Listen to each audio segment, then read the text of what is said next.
Naaresto ng mga kapulisan ng backhoe operator na ito matapos bakuna ng mga pulis ng dalawang 45 caliber na baril at mga bala.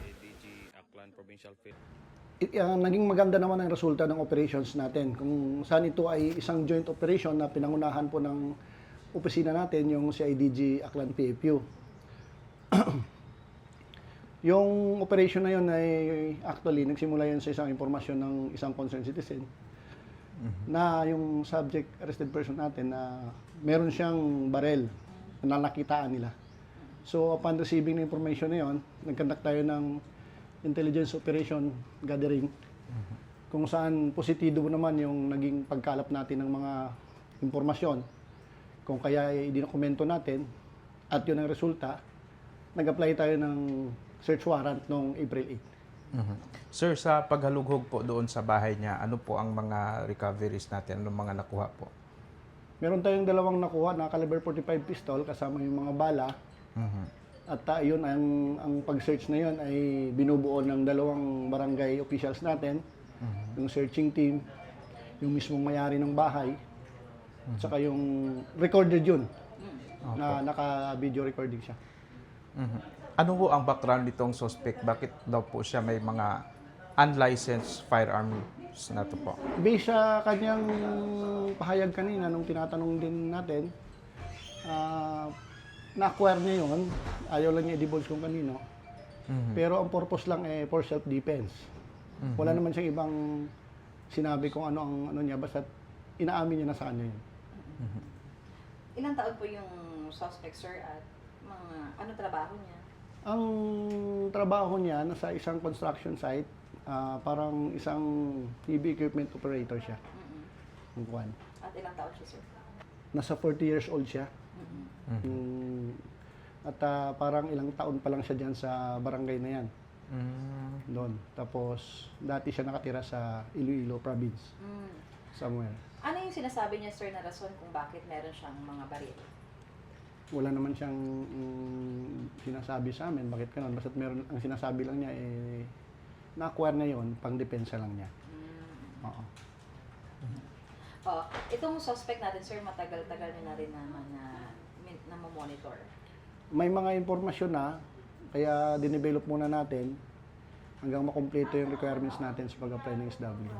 May previous po ba siyang mga kaso? Documented speaking, walang record siya sa barangay. Pero nung nagkanda kami ng neighborhood check doon sa lugar na yon, naging hindi maganda yung naging ng mga community doon.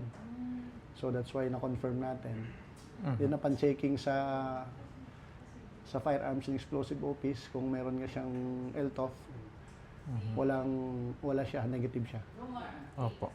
Balikan natin, sir, ano yung mga particular na reklamo ng residents dyan? Yun lang, nakikita lang minsan ano yung baril. Pinapakita niya talaga pala. Kumbaga, Showy po siya. Opo. Visibly talaga eh. So, siyempre, alarming yun pag mga ganong... Wala naman hong panunutok o Pagpaputok. pabanta? So far, walang nangyaring ganon. Thankful kami sa community, napaka-vigilant nila pagdating sa ganon. Kanina, sir, sabi niya, pang self-defense niya. Ibig sabihin, aminado naman siya na sa kanya yung mga baril na na-recover. Yes, recorded yun based doon sa ano namin. Video recording namin during implementation. During operation niya, sir, wala namang resistance na nangyari? Wala, cooperative naman siya. Sir, baka may mensahe po kayo sa ating mga manonood at mga tagapakinig regarding dito sa mga merong mga armas na hindi lisensyado? Sa mga dito na nakatira sa probinsya ng Aklan, ipinaparating po ng opisina ito na welcome po ang opisina ng CIDG Aklan kung anumang reklamo, anumang illegal na aktibidad, baril, drugs o anumang mga illegal, open po ito para sa inyo at hanggat maaari ay umiwas tayo sa mga illegal na aktibidades. Opo. Maraming salamat, Police Executive Master Sergeant Rogelio Limsiacor o PNCO OIC ng CIDG Aklan Provincial Field Unit sa binigay niyo pong oras sa amin. Thank you din po, ma'am. Parang mag pag nagbugtalo pinanga galing na hayang ayam.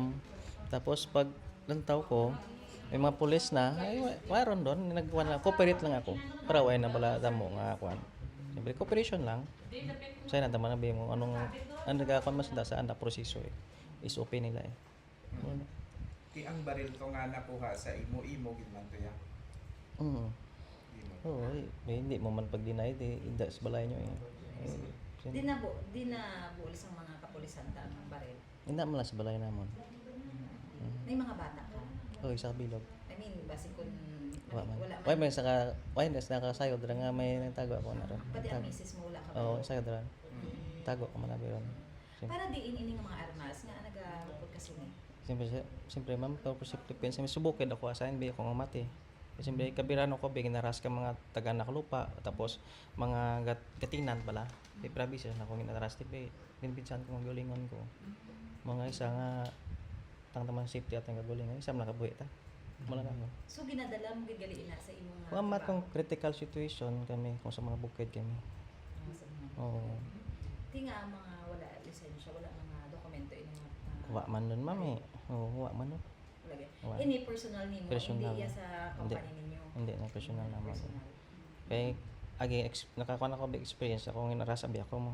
Gin siyempre tabo sa mo basta bako operator kami. Siyempre ginuguba naman ng ngandang lugta. Tapos case nga may malabag, di kami kaluluoy. Kami sa front eh. Siyempre di kinsaman man kagulingan naman.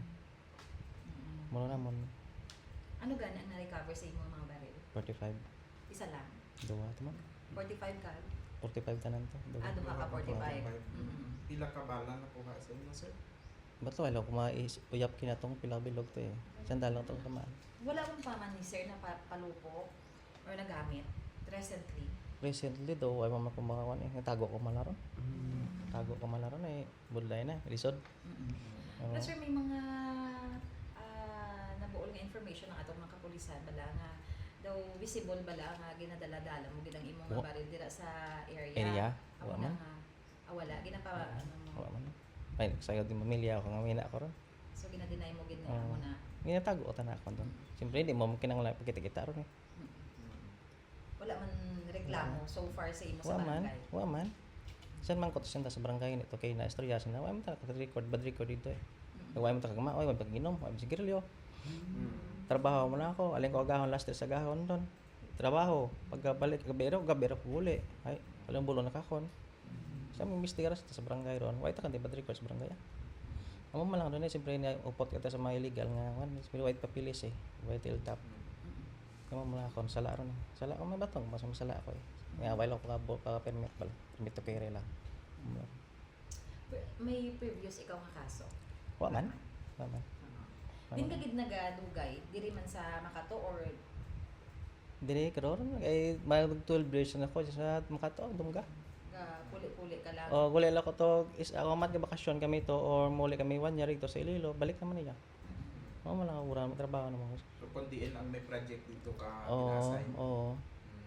Ano ka gid gani sir sa inyong company? Bako operator. Bako operator ka gid, no? Oo. Ang imo nga misis ka gid na naghambal man sa amon nga wala gid siya ideya nga may Wais na sayo wala doon. na siya. Nagtago ka biron. Sige. Sige, sir. Thank you again sa information, sir. Oo. Salamat gid salamat sir. Sige. Thank you.